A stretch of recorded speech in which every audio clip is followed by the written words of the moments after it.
Hello, everybody, and welcome to the Tatiana Show. It's September 20th, 2016, and I'm very happy to have a cool guest coming up for you. Martina from Prague is going to talk to us about liberty in the Eastern European region, which I think is going to be pretty interesting. But in the meantime, I would like to welcome my dear co-host, Josh Scigala. Josh, how are you? Fantastic. We're getting a lot of buzzing from you there, Tatiana. Sadly. Whoa. Good. Yeah, there's a lot of static. I don't know what's going on. Hey guys, I got a lot of static on the line as well. Yeah. We didn't have this until 2 seconds ago. Yeah, no, yeah. It's universal. Sorry for this, guys. We're on a live broadcast. I don't mean to torture you with our internal musings. Is it me or what? Is it gone now? What happened? Can you go up to your settings and just change your mic input? Make sure you're on the right one. Yeah, no, my mic inputs are fine. That's not the problem. It's almost, I think it's my internet. No. Well, anyway, can you hear me now? Is it buzzing or is it fine? No, it's like extreme. It's like fine. I can't hear you at all. This sucks. Wow. All right. I'm gonna switch my Wi-Fi things. This was just. Anyway, so Tatiana will join us in a second. We're just let's see. I guess I've got some fantastic talking points here. Okay. Yeah, can you guys hear me now? Yeah, but it's still scratchy. Maybe change your. I don't know why that happened. Change your microphone. No, there's no changing it. It was working 2 seconds ago. Yeah, but just try turning it off and back on. I didn't do anything different. It's a USB thing, so it's not even something that could be. I don't know. How is it now? Still bad? Yeah. It's not going anywhere. Okay, sorry, folks. This is the perils, I would say, of live broadcasting, but we'll get there. So we've got an exciting show today. We have an amazing guest in from Prague, a freedom fighter, some may say. A lot of people, all in the educational field. So trying to educate people on the aspects of freedom and what that means. So the first thing I wanted to talk about was some of our sponsors here on the show. The bitcoincpa.com. Now, this guy is really, really good if you want to get to learn about your taxes and how taxes work with, and we all hate taxes, I know, I do, especially as a voluntarist, but so they are needed if you want to stay out of that cell with Bubba. You need to pay the ransom that they ask, and that the best way to do that is to get an expert in to do your taxes, especially if you're working a lot with Bitcoin, because it's quite difficult to tell the different laws and regulations based on pricing. You know, when you spend Bitcoin, you have to do the conversion and all that stuff. So check out the Bitcoin CPA. He's also got a fantastic book. He quoted me in a little book, so it's a good section about. Hey guys, how's my audio? Well. How's my audio? Oh, you're back. Yeah, I have a different headset this time. Okay, good. Much better. So let's try this from the beginning, and then when we, we don't normally edit the show very much at all, if at all, but we'll just start it from the top. So, okay. Well, yeah, I was telling people about the Bitcoin CPA. Oh, you were? Oh, good. Well, let's start it from the beginning so we have a nice clean start, and then we'll go from there. If you guys can post the links into the group chat, that'd be great. So I could know what to review. But hello, everybody, and welcome to the Tatiana Show. It is September 20th, 2016, and I'm broadcasting to you live from New Jersey, the highlight of America. In case you've never been here, it's very lovely. Don't believe the hype.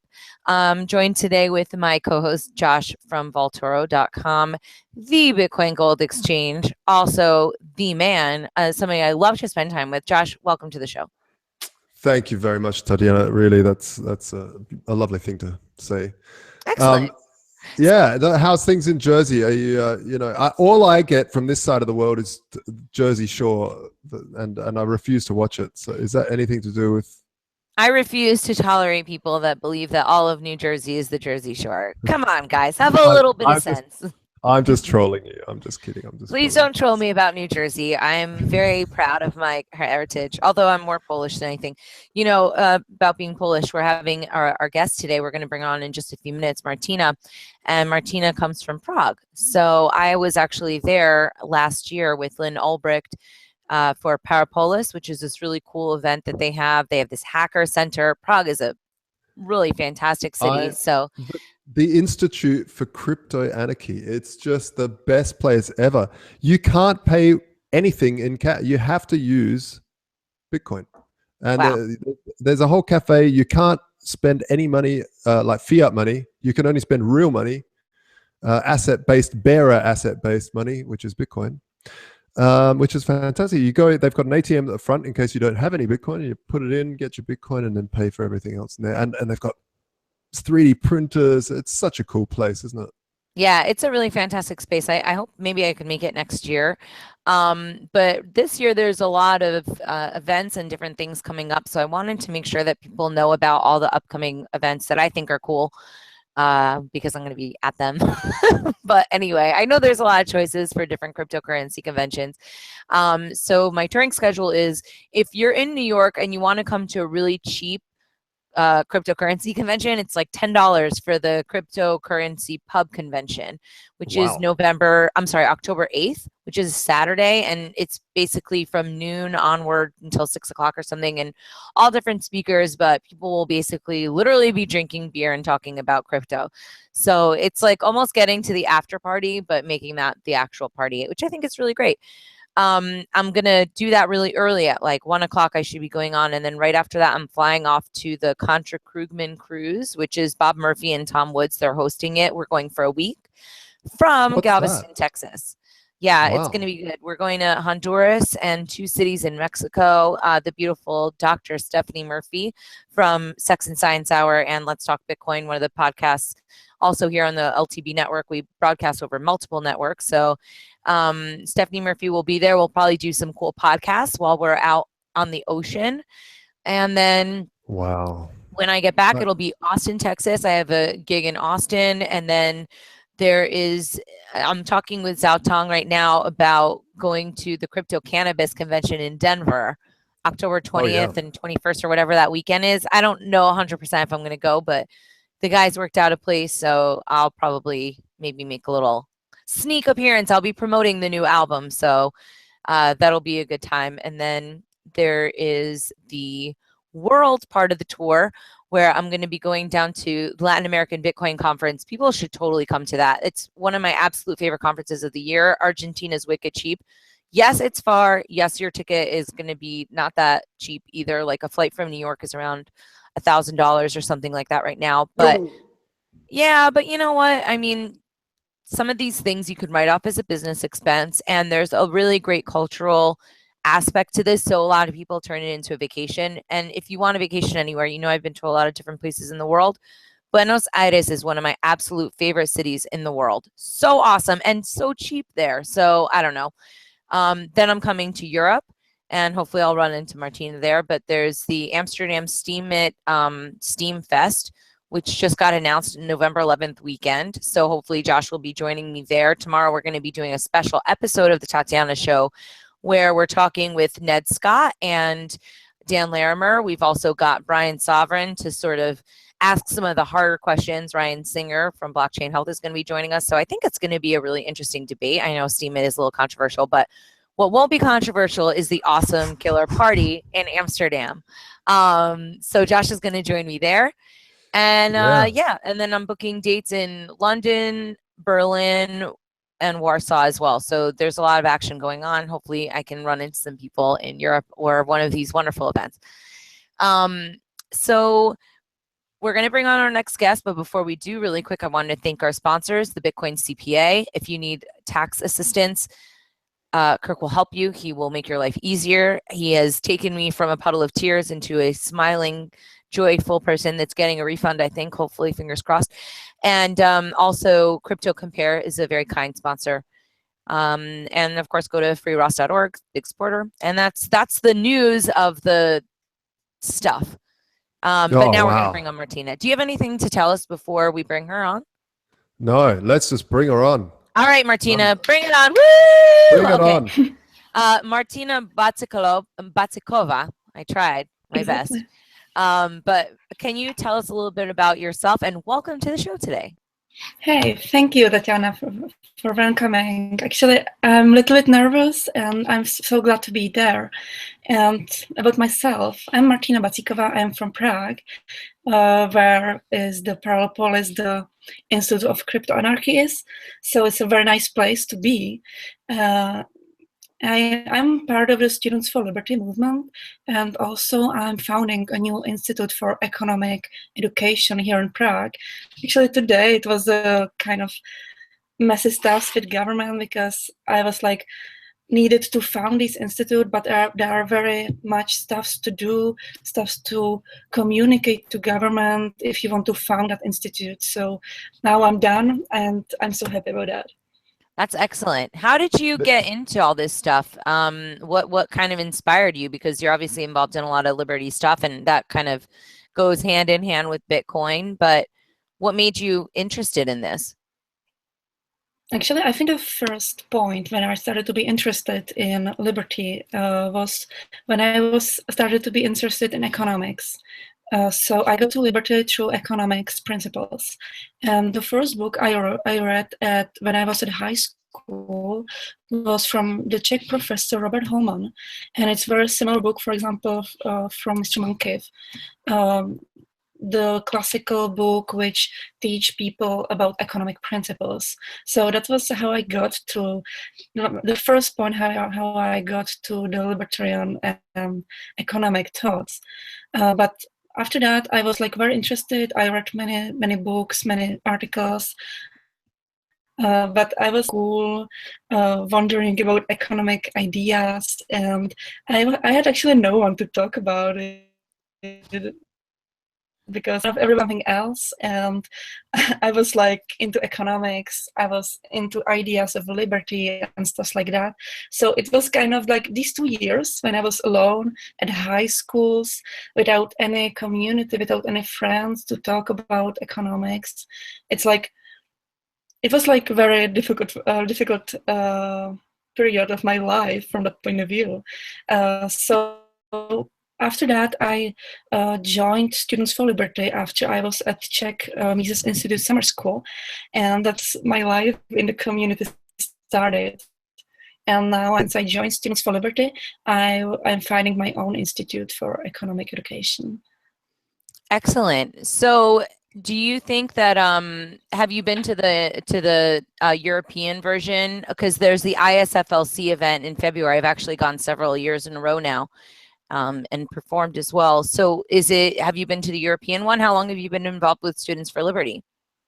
I'm involved with Students for Liberty for 2 years. Actually, I was a president for Czech Students for Liberty, but I needed to resign because of my new institute.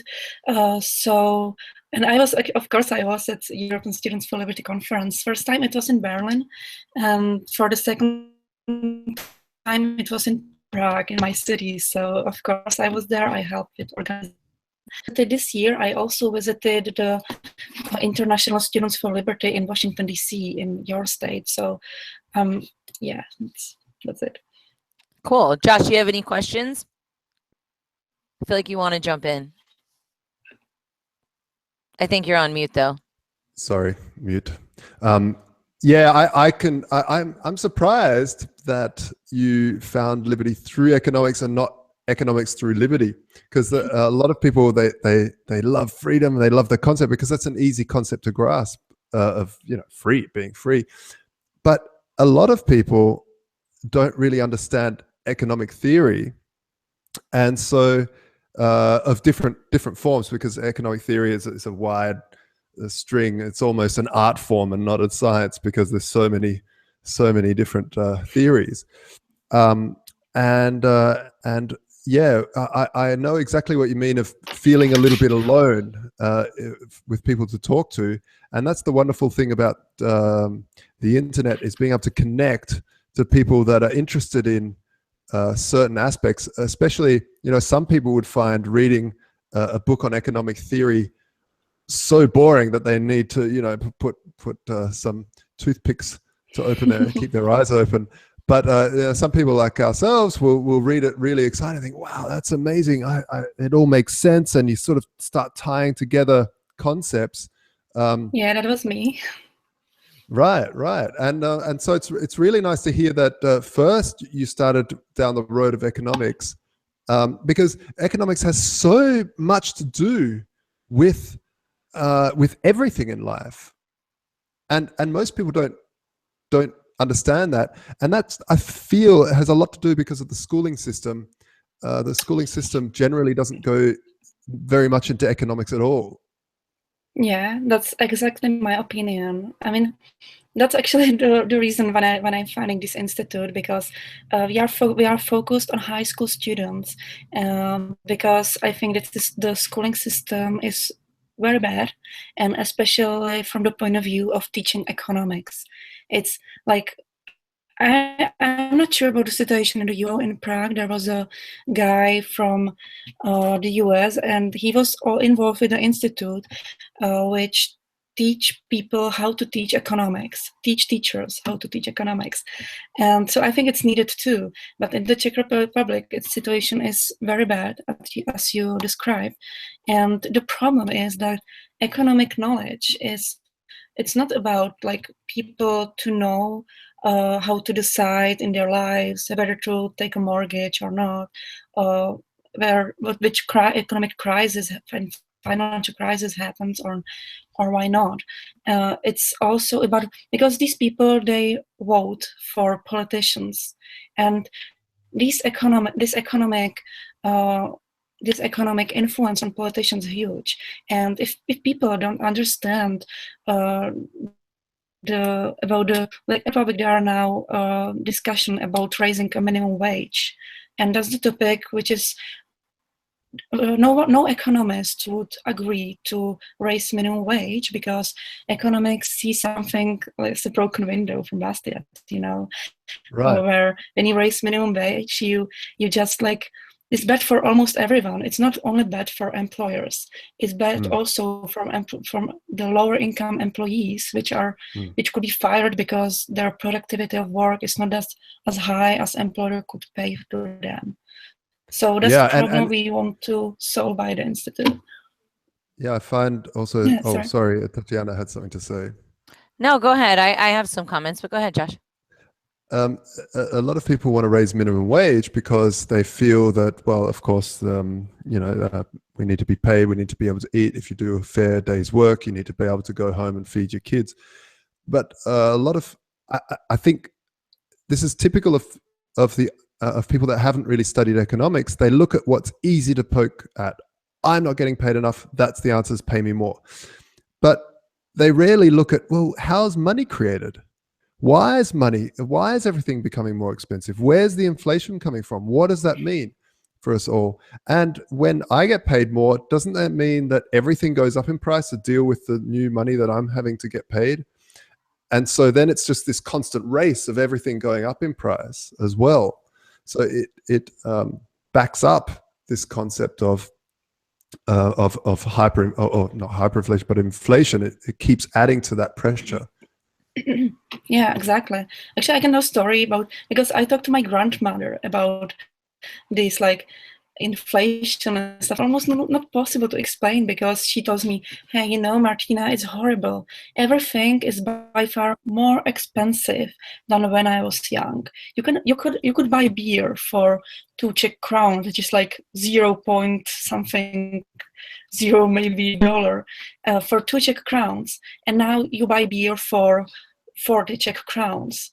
And everything is by far more expensive. I really like communism because everything was cheaper. And this is the opinion of people. So that's a real bad thing, and we need to work on that. I think it's the main fault is the schooling system, and that economics, it's not perceived by people as an interesting subject to learn. So maybe these two reasons are why people don't understand these stuff at all, don't understand inflation, minimum wage, and many other stuff. You know, when I was in music school, I took a international music business class, and it was, you know, sort of supposed to be a regular class. And they had us read The Economist. And I was thinking, oh my God, please don't make me read it. And I was so into it because I felt like it really gave you an insight into human behavior. It gave you a way to analyze how people would behave if you truly want to have an improvement in the way that society is organized. A study of economics is essential.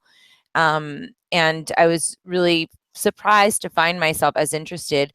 I want to ask you some questions about the institute that you're putting together. So this is for high school students. How do they find out about this? What's the program like? Are they paying to attend? What makes them interested in it? Because if they're not getting that education in the school, why are they coming on board? That's a very good question. Actually, we have a strategy to that and programs. The first thing and the main thing about in economics for high schools, and this is a high school competition in economics. It's a whole nation competition in the Czech Republic, maybe in the future also in abroad, because we negotiate with Slovakia, for example. This competition will be something which is very media friendly, because Czech media are interested in financial education, economic education, in mostly. So that's one thing which we can use to choose the talented high school students to support them to be good economists. And your good question was how they even realize that there is something like that. So for that, we have something like lectures at high schools, and we already managed some stuffs about this. So the promotion of all the activities of the institute will be through these lectures by economists, by universities, students, by professionals at high schools. So they have a lecture at the high school, and we are now connected with the people there, with teachers there, and they are more likely to give the test, vote Olympiad on economics to their students, for example. Other thing in the economics summer school. So that's the other, but it's far from now because it's almost a year from now. But the other thing, which is very developed in the US and in the other countries, are the economic educational videos. And in the Czech Republic, there are none of them in the very good quality. So we want to do that. We want to do professional economic educational video, marginal revolution on YouTube, or something like this. So that's what we want to do in next months. But the vision is of the institute is it's far more to do. I think that's really, really exciting. I've also had, you know, my interest in economics was driven by finding out about the Federal Reserve. And that really led me to the path of liberty. Previously, I had really supported Dennis Kucinich. But then once I found out about the Federal Reserve, I went on Team Ron Paul and sort of went down that path. I also became good friends with Bob Murphy, who I think he was actually recently in Prague. Did you get to see him speak at all? Yeah, he was here. Yeah, actually, yeah, I saw him speak. But he was also at the Mises University, and I saw him many times, I think, from when we first met. Then you know that he's, you know, to me, he's one of my favorite economists. I would say my favorite economist, but anyway, we did this Economics 101 video in the recording studio because, you know, my goal is to influence musicians into liberty and just regular people. So I thought that having that good basic understanding of economics and kind of correcting those easy false impressions that people have, like the minimum wage is the easiest one to access, but you know, universal health care, different kinds of things like that. I think it's really important for society to be motivated and to understand that. And it seems that there's been less of a push in schools for civics classes and economics. And I'm surprised to hear that that's going on in Poland, in Prague as well, because when I was younger, all the kids from Poland would come and I would know them, and they always had an excellent education. And in general, I find foreign students to have a much better education than Americans in a lot of ways. Do you think that the history of, you know, when I was in Poland also, there were a lot of responsive to Liberty people. And I think that the influence of that was because, you know, they lived under communism for a long time. They've been pushed around. Do you think that that also has an effect on the people in your region? Yeah, of course it has. It's like the education in communism. It's like, I think it's still very, very similar actually in the Czech Republic, because most schools, I'm talking now about like high schools and primary schools. Universities are very similar to that system, but they're kind of different. So I'm now talking about high schools and primary schools. They are mostly public. So that's the first problem, that there are not enough incentives to make it as good as possible. And the other thing is that there are some private private schools in the Czech Republic, but it's just like very difficult for them to compete with the public schools, which are for free. So private schools are mostly for students who can't manage the studies at public schools. So the private schools are mostly for students who can't manage the government school. And that's a problem because, sorry, George, do you have something to mention? No, that's really interesting because it also pushes up the price, right? Because the demand isn't that high because you can't compete with free very easily. So less and less students come. So that means the prices go up because there's less students to pay for the teachers, and moves on. I actually I lived with a woman that was from Prague, from the Czech, and she was really, she had a funny relationship with her parents. She was really angry because her parents never taught her how to be entrepreneurial, because they didn't need to be. They were under a communist rule where you just got told, right, that's where you work and that's how you, here's your job. And they never knew, and eventually she realized that they're not to blame for not ever being able to teach her how to be entrepreneurial. But it really, a whole generation was affected after the fall of communism, because they had, a lot of people had to relearn. And you see this a lot in the Eastern German, so East Berlin and stuff, where you see these small businesses pop up who really have no idea about how to deal with customers and, and stuff. I mean, I don't mean to be generalistic, of course. There are amazing businesses as well, and business people who have a natural entrepreneurial spirit who just flourish. But I think you're right, actually, about this. Yeah, do you? Yeah. Yeah, because, you know, whatever difference I seen between American people and people from the Czech Republic or Eastern Europe, it's just people from the US are more like entrepreneurs by who they are, by how they talk. It's like the whole mindset is different, because they are more like they want to do everything by themselves. They are responsible for themselves. They are able to focus them on something, and they are not, they are willing to do mistakes, which is in Eastern Europe, to do mistake, it's a real bad thing. And we are mostly like employees, or someone like, tell me what should I do, and I will do that.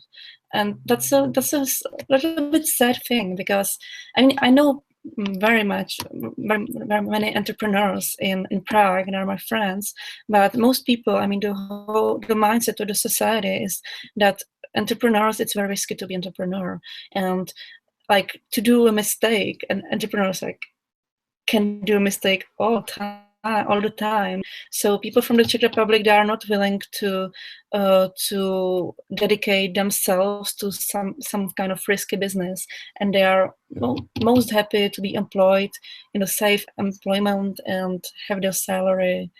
So that's the difference I see actually between American and Eastern Europe people. I think it opens up an opportunity for entrepreneurs to move to these countries because you have a great workforce. I mean, you have a bunch of people who are willing to work for you and do everything they're told. I mean, that's just Jesus. no, I'm but not sure what to think of that. But I mean, it's sort of true. Sure. It's kind of true, right? The same with China. Why can you start, you could go to China and you have an amazing workforce. And because it is painful to fall down. It's very painful to fall down as an entrepreneur, and you fall down many times, like you were saying, Martina. And so lifting yourself up again and again and again, and eventually some people just stay down, and it's really horrible. And there people would say, well, we need some sort of safety net, some sort of way to help people back up, because some people aren't strong enough to get up naturally, or they're incapable because they've got a disability. So what would you say about how to deal with that in a free society? How do we deal, what are the thought processes? How to deal with people who are afraid to be free? Is that a question? I guess so. Yeah, and not afraid to be free, but people that are falling down, that need help from other people. So in a communist state, there would be money coming in from the state. In a pseudo-capitalist state, which we have now, we have a safety net or social safety net that when you fall down, you get saved. If there is no state, how do we deal with that? And that's a question that I get all the time, and I've got my answers, but I'd love to hear your opinion. I said it's a very difficult question, because I need to admit that I don't know, but my opinion on that is just we need to, it takes time. For the first time, it takes time overcome these social patterns and similar stuffs. On the other hand, we can improve that by educating people what is possible by stories. It's like, I think it's kind of the centralized support of this entrepreneur's mindset, like to give a story of entrepreneur or who successed, to give a story of someone who achieved something which no one could imagine to happen. So these stories, and also these kind of activities which supports people to do what they want to do, but they are afraid. So it's very good to have for example, a supportive friend who, like, you talk about a crazy entrepreneurship idea or non-profit idea, and he or she tells you, yeah, you should go for it. That's a very strong thing. So when can people start joining your school? Like when are students allowed to start signing up? The first students to do a competition. Okay, so and the competition is running when? Oh, it's running since December, so we have still a few months of time to manage to manage as many students as possible there. So in December we are starting, and now we are processing stuff. We also have questions prepared, so that's a good thing, and we just wait for promotions at schools. We wait for example, sponsors, because it's not for free, So there are stuffs we need to, which takes time, but since December we are running, and I'm very I hope that there will be as many students as possible, because we do this just for them. Is there a chance for foreign exchange students to exchange, maybe someone from Prague go to the States, or from any other country and come, or can anyone from around the world come to Prague and study with you guys?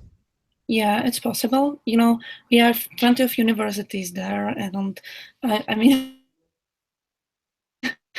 for many people, it's pretty cheap there. So if you want to study good school and you don't want to spend as much money for that, I would recommend you to go to Prague, because it's a nice city. Our schools are good, and you don't. It's like it will be super cheap for you, probably, if you are from the US or from Western Europe, because Prague is a nice city, but you can buy their beer for 1 something dollar and stuff like that. So it's Yes, what I think. it was quite lovely and inexpensive when I was there. So do you have any final words? We're coming up on the break of the show, or rather the end of the show, because we're doing a slightly shorter show today. But I wanted to give you a chance to talk about anything else that's on your mind. Is there anything that you want to kind of promote and encourage people to do? Obviously, we want people to go to Parallelopolis, which is the weirdest spelling on earth, but we'll leave that in the show notes. We broadcast on several different networks. We're on IPM Nation, we're on LRN.FM, we're on Let's Talk Bitcoin, and we're on Liberty.me. And Let's Talk Bitcoin crowd, they have a magic word or a magic phrase. Maybe you want to set one up for us for this week? I would love that. I don't do that. I would love to encourage people to don't be afraid to be more free and to go to arguments through economics, because liberty is mostly the feeling, and you can argue about private property, about my right to have my own life. But if you do economics, you have pretty good arguments on government to not to do something or to do something. So be free, and develop economics. Okay, so wait, you cut out for that one. What's the phrase? It's got to be like 2 or 3 words. Be free, learn economics. Yeah, I like that one. Let's do that one. Be free, learn economics. Okay, good. So that'll be our magic phrase, and the links to visit you and find out more about you will be in the show notes. But what website can people find you at? You can find me. Maybe we are doing a website right now for the institute. We already have Olympiad and Economics website in Czech. So I would probably recommend you to find me at esfl.org, which is European Students for Liberty website, where I have my profile, and you can write me email or contact me if there is something. Excellent. Thank you so much for joining us. I hope that if you're ever in New York, you're always welcome to come and stay with me. I'm here, and you now have a friend in Berlin. And if I come to Prague, I'm calling you, and we're going to go out and talk economics and have do that, some good Prague beer. Thank you. Thanks so much for coming on. Thanks everybody for joining the show today. We're going to do our special Steemit episode tomorrow. We've got some other shows coming up. Please support me at TatianaMoroz.com or CryptoMediaHub.com. Support Josh at Voltoro.com. And don't forget to check out our sponsors, Crypto Media Hub, well, that's me, the BitcoinCPA.com, LaBitConf, which is the Bitcoin conference in Buenos Aires, and go to freeross.org to support my favorite cause that hopefully will not be forever, because Ross has got his appeal coming up. Josh, that's exciting. Do you have any final words? Yeah, the appeal, they're having their oral arguments October 6th. So that should be pretty intense, and the family needs as much support and attention as possible. Yeah, really. I'd love to hear more about that, and I think we should have a show. Maybe we can get someone on, or you can explain more about it, because you're keeping up. Well, I'm gonna actually be seeing Lynn for the Students for Sensible Drug Policy Northeastern Convention in Boston in a couple weeks. So she and I will probably do a show and talk about everything that's going on, because there's a lot of developments. Reason.com has some great articles. Bitcoin.com has done some really good write-ups. So if people want to learn more, they can go to those places or go to freeross.org. And yeah, and we have another sponsor, Crypto Compare. Oh my gosh, how did I forget them? They're so cool. Yeah, those are our new London buddies. I like those guys. Yeah, they're if you go onto Crypto Compare, you can see all the different cryptocurrencies and see the prices and see the price movement of each pair. So it's a great site to be able to see everything at one glance. But if you want to trade Bitcoin and gold and stay out of filthy fiat, of course, there's Voltoro.com. Our firm here, we work very hard to let people escape fiat and the volatility of Bitcoin by jumping in and out of Bitcoin and into allocated physical gold, which is fantastic. All right, excellent. So, Josh, am I going to see you at Steemit Fest, whatever the heck it's called, in November? We're going to party in Amsterdam. Yeah, I really love Amsterdam, and I'd like to find out more about Steemit. I'm still on the fence. I love that there's a platform to people to publish their info and a new way of thinking about how to pay these content providers. So I'm excited about that, but I have to see more of the economic theory. I'm a bit unsure about, but yeah, I'm looking forward to tomorrow's show, folks. So if you want to join us, keep an eye out on @Voltoro on Twitter, or what's your Queen Tatiana. Yeah, It's all over the internet. Okay, thanks everybody. We'll see you next time. Bye.